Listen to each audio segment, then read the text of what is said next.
Hello and welcome to part 3 of our articulation series starring the body. Today we're going to be doing the face. Mainly, I want to make this video very similar to my very first video, which was getting in really fast. Basically, I want to show you guys how to do a very quick and easy head from start to finish, just so you can kind of get a character going and animated as quickly as possible. I don't personally use this topology anymore. I have quite gone beyond it, and I will show my current topology method a little later. But for the sake of speed, I want to show a pretty neat way of getting a face topology going in the same method as I kind of did with the body. All right, without further delay, let's get into it. Okay, before we get started, I wanted to bring this to your attention. Some of you might have seen this book or have seen this topology. This is The Art of Moving Points by Brian Tyndall. If you haven't read this book or seen it, or this topology, this is pretty much the methodology behind most of my articulation theory for the face, with some minor changes. I've moved beyond this as well, but this is the foundation for most good face topology. If you haven't picked it up, I highly recommend you do so. It is a very, very good resource on figuring out how the face should be modeled for pretty much for movement and deformation. It also goes into the theory behind how you want to set up your deformers and things like that. If you're interested, I highly recommend this book, and I just wanted to bring that to your attention. You might have noticed that we shifted programs here, and there's a reason for that. A lot of comments I'm receiving go on about which program, the UI, things like that. And I just want to make this clear that when it comes to modeling, it really doesn't matter what program you use. Just use what you're comfortable with. I have a firm belief that you should use every program to its strengths. Now, for my personal tastes, I like to use ZBrush for sculpting primarily. I like to use Blender for hard surface modeling and retopology. And I like to use Autodesk Maya primarily for animation and rigging, but you use what you feel most comfortable with. With that out of the way, let's start doing our topology. The first thing I like to do is make a UV sphere with 10 segments and 12 rings and rotated 90 degrees on the y-axis. The next thing we need is to remove half of the sphere. So we're going to go ahead and just delete half here. And then on the side, we're going to delete a specific amount of faces in the center right here. So these faces specifically, we're going to go ahead and delete those. The next thing, we're going to select the two center bottom faces, and we're going to extrude those down on the z-axis and delete these three faces here. So we're left with kind of like a hole and the inside, because remember, we're working on half. The next thing is to select this edge loop here and extrude it forward. Select these two edges here and then bridge them with two cuts, just like so. Select this edge, and then we're going to bridge these and make 8 cuts, just like that. Now before we move forward, I'm going to move this forward just a little bit, sort of give a little bit of the profile or suggestion thereof of the head. Okay, the next thing, we're going to go ahead and select these 3 edges from the top and these 3 edges we just created there, and we're going to go ahead and bridge those with 3 cuts. 2, 3. It's probably going to mess up. I'm not really sure why Blender likes to do that. It's kind of a little weird, but you can go ahead and move those up, flatten those, whatever you got to do.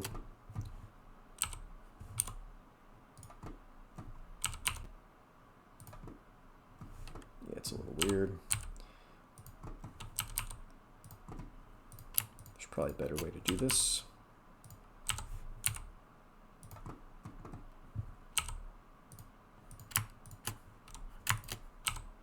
It doesn't really matter since we're going to be deleting these here pretty soon. Okay, so we need to just merge these verts here.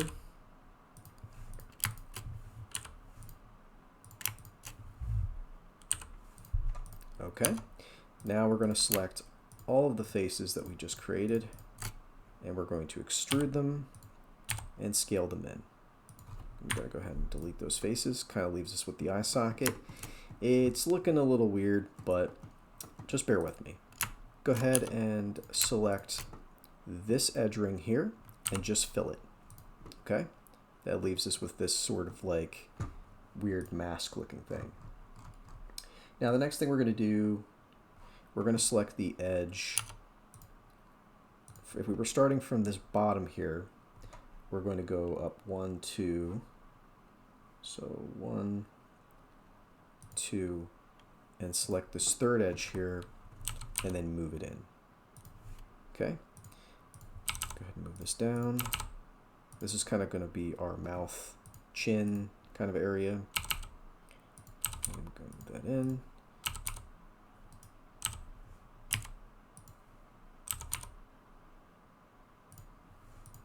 Probably move all this stuff forward here. It doesn't really matter. You don't have to be too picky with it. There we go. Now go ahead and move this vertex out to the side and just delete these two faces here. That sort of leaves us with our mouth area.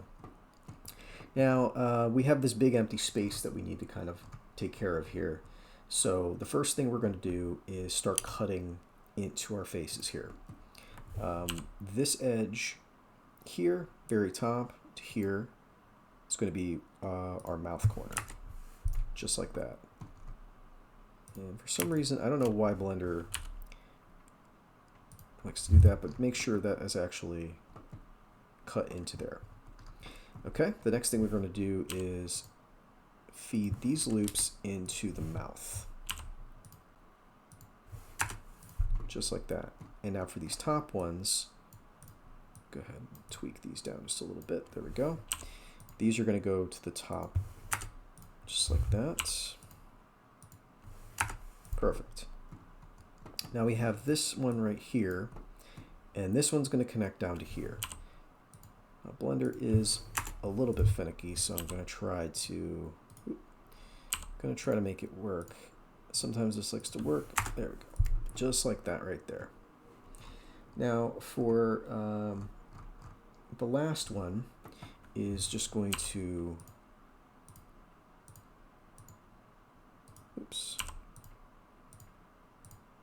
there we go. Just make sure that turns into the 5-pole. Go ahead and just move those up just a little bit. And then we're going to go ahead and add 2 edge loops just like that. Now 1 edge loop down from the face here, just like here. We're going to extrude this forward. And that'll be our nose. And just make sure to delete the center face. Now it kind of looks a little weird, but this is the topology that we're going to be using for our very quick faces. This didn't really take us too long to do. And this is the scaffolding that we need to make a face. This gives us all the edge loops that we need pretty nicely, actually. So for the eye socket, we can have as many edge loops as we want. We're going to go ahead and shape this for our eyelid. So this is the edge loop for the eyelid, and we can just add as many as we need. This is the edge loop system for the mouth here, and we can add as many as we need. Now for the top of the face here, this kind of feeds back into the eye. Not a particularly big fan of that, so you can't really add too many edges here or you're going to get a crazy looking eyelid there. So be careful of that. Try to just pretty much add edge loops here and then push them back if you can, and add edge loops here if you need some for the chin. So just kind of leave this area, you know, pretty bland unless you need one edge loop here. If you add one here, make sure you add one here. Try to keep them even, just like that. And you can add 2 edge loops there. Now the rule of thumb, and I want to kind of make this very, make this sort of like a rule here for when you're doing faces, specifically for articulation. If this is our corner, right, we're determining that this is our corner. And we can kind of make these two guys we'll just make these the start of away from the corner, okay? However many edges there are on the bottom needs to be the exact same number of edges for the top. So here we have 4 edges here and 4 edges on the bottom. So if we add an edge here, try to make an edge on the bottom that lines up with it. Okay? Now, another rule is try not to have an odd number of things. So now we have 5 and 5. Now if we mirrored it over, that'd be 10 and that'd be fine. But try to do divisions of 8 or 6, something that's really divisible by 4 if possible, because 6 and 6 makes 12. So if we added an edge there, try to add an edge here, and try to add an edge here, because it looks like a little lonely here anyway, and that'll give us 6 and 6 on the bottom, of course. Now if we had to add an edge here, make sure we add an edge there. Now something else happened, and this is why it's very recommended that we work low res. We just added a bunch of edge loops, and we need to determine where our corners of our eye are. So if we decided that this is going to be the corner somewhere here, so let's say we wanted to make the corner here to make it even.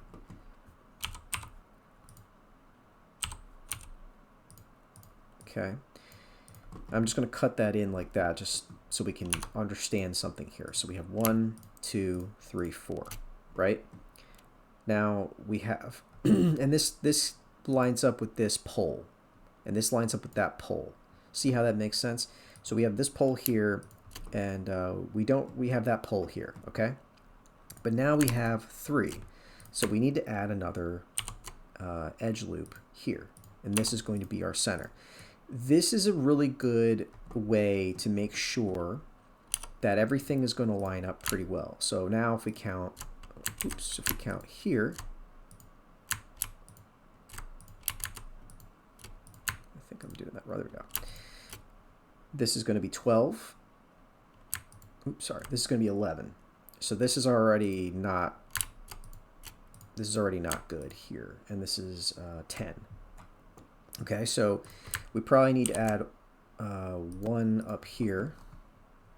And see, this is the reason why I abandoned this type of topology, is because things like to really like wrap around and go back to the mouth and things like that. So you have to be kind of clever about where you want to add loops. So you can add another loop probably like right there, and it'll go down to the body. And this is going to give us our, well, it's going to give us 11.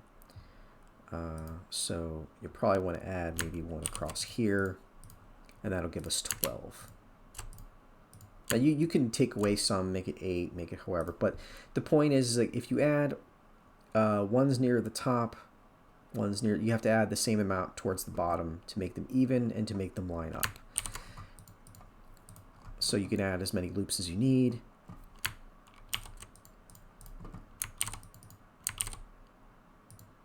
Obviously, you probably want to add some there. You want to add some for the neck area. And all this pretty much is going to give you what you need for a really good head topology with very little effort. Now, the reason why I stress making everything even is that's the crux of articulation, is that I see a lot of models and things that I've rigged, even professionally, that have very misaligned verts. Like, so it'll be maybe 10 on top and 8 on the bottom. And yeah, you can make that work, but oftentimes things look like they don't seal shut very well. And if you really pay good close attention to where the corners need to be, and using things like poles and such as a frame of reference, that will make your life a lot easier. So now you can determine, okay, if I had 6 from here, since this was 12, I automatically know that this is going to be the center one for the very apex of the eyelid. And I can figure that out on the bottom. Same thing for the lips. We already know where the centers are going to be because this is going to be mirrored over. But it helps us tremendously to do something like that for lining things up when we need to articulate properly. So now, after a little bit of work, I went ahead and finished this topology here and put it over the work of Brian Tyndall's model without the ears. And you can see how well this sort of fits. Now, if you are in doubt whether or not this can articulate just fine, there you go. This will just animate just fine without a hitch. Now, I said earlier in the video I abandoned this topology, and for very good reason. The reason why I just don't really use this one anymore is for a myriad of reasons, and I will get into that in the next section of this video.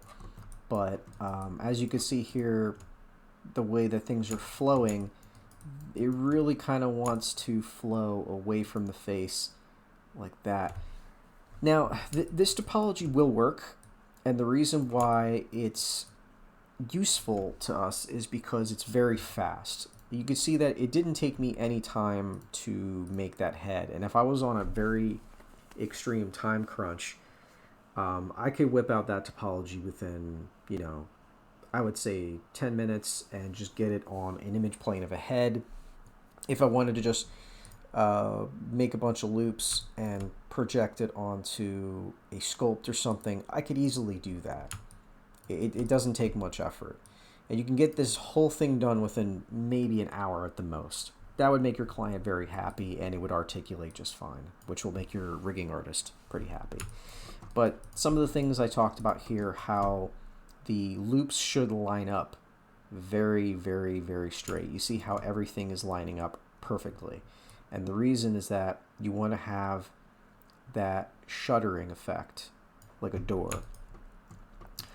And the same thing with the mouth loops. You want to have the top and the bottom line up perfectly. Because you'll have lip controls and things like that, you want to make sure that all that stuff lines up, whether we're going to do a blend shape keys, whatever you want to call them. All that stuff will make everybody very happy. Now, this isn't a modeling tutorial, so I'm not going to go into the long process of moving all these points in place. That's entirely up to you, and I'm sorry about that. So let's get into why I don't use this topology anymore, but you can still use it. I wanted to at least give you something you could do really fast and start animating right away. That is the whole reason why I wanted to show you that. But let me get into the reasons as to why I just don't use it anymore.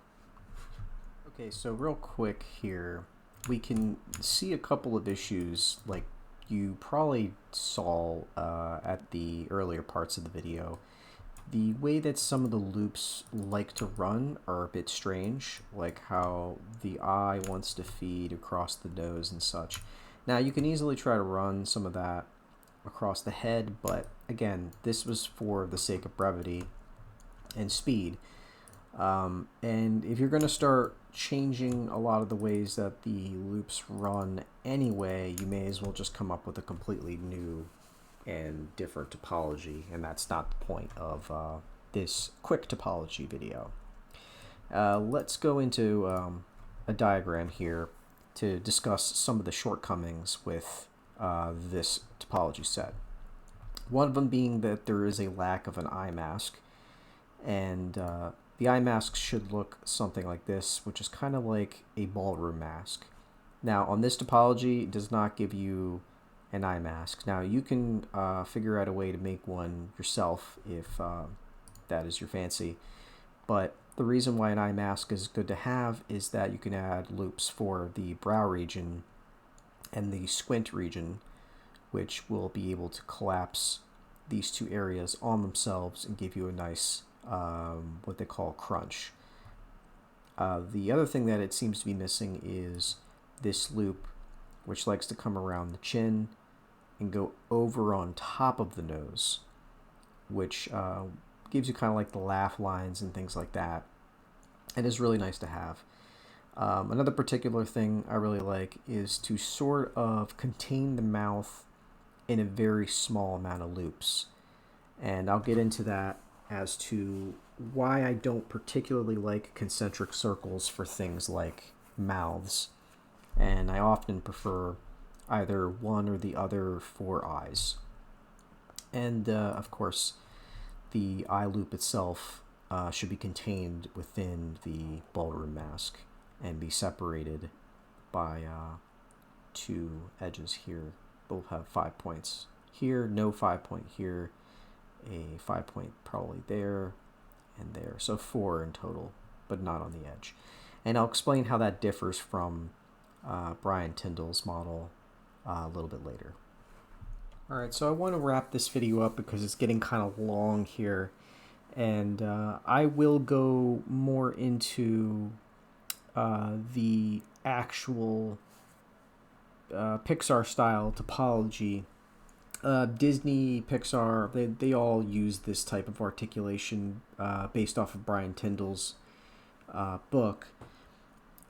So I will show a method on how to model that.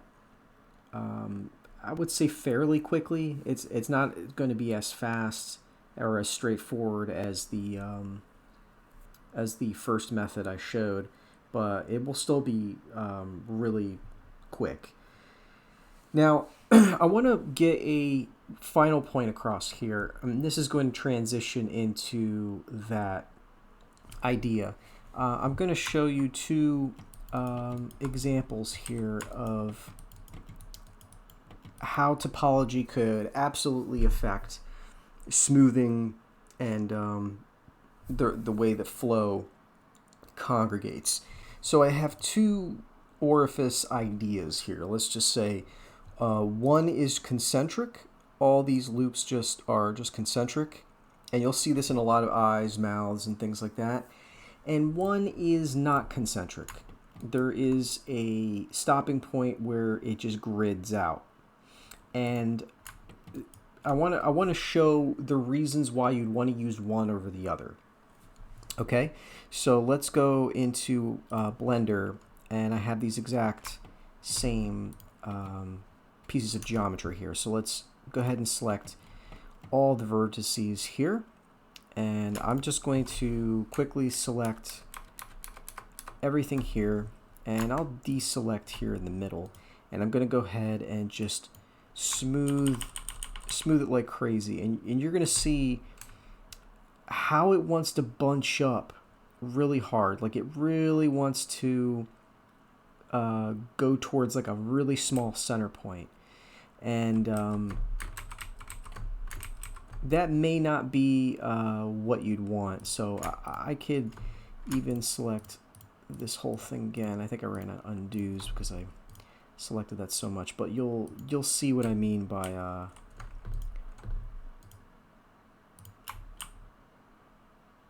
there we go.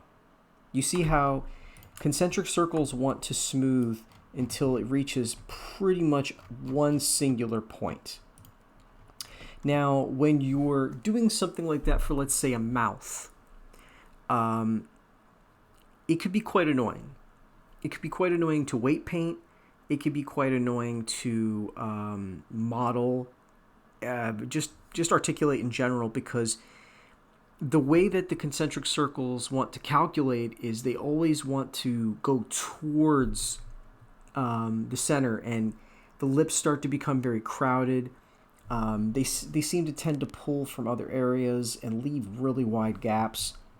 And for lips, it's quite annoying. It seems to be a lot nicer for eyes than anything else because eyes want to close. So concentric circles seem to be pretty good for that. Now let's look at the other example here. And we're just going to do the same exact thing. I'll even select it from this point here. And I'll just deselect the grid itself. And let's run a smooth again. And I'll go ahead. Now the concentric circle part of it wants to collapse because there is a concentric circle here. But you notice that the rest of it stays pretty much its actual shape and wants to remain as much as quads as possible. So what this means for us is the mouth for let's say we want to use this for a mouth. We won't need to put as many concentric circles into the mouth as we normally would. So the outside of the mouth can stay particularly the same, we'll say like the same ratio. This makes it a lot easier to open and close. For example, we can run a loop under here and we can run a loop under here, and it really gives us a lot of freedom to like pull the cheeks around the mouth and stuff like that without really affecting the concentric circle. Kind of exists by itself and everything else sort of wants to stay the same shape. Now, this is just one idea attached to many ideas that we'll go over when I do release the definitive face tutorial. And this is going to be section by section like I did in the last section, the eye mask and things like that, and the reasons for that. I'll make each piece and explain how they deform and things like that. Speaking of, let's go back into Maya and I'll show you this idea in action. So this is an eye ball kind of thing, and it is not a concentric circle. It is basically this idea right here projected onto here, and you could see how it deforms fairly well. You can get a lot of really big, wide. In fact, it could have even pulled this further back to give it a nicer arc, but you can kind of see how it wants to stay pretty round. You can make this for some sort of weird character, but the idea is that these things shutter onto themselves and kind of collapse, while the back doesn't really get affected too much. Versus a concentric circle, which may want to kind of really bunch up and make like a pinching, which would probably be better for an eye that's in a socket, and this would probably be better for a mouth that talks or something like that. You see what I mean?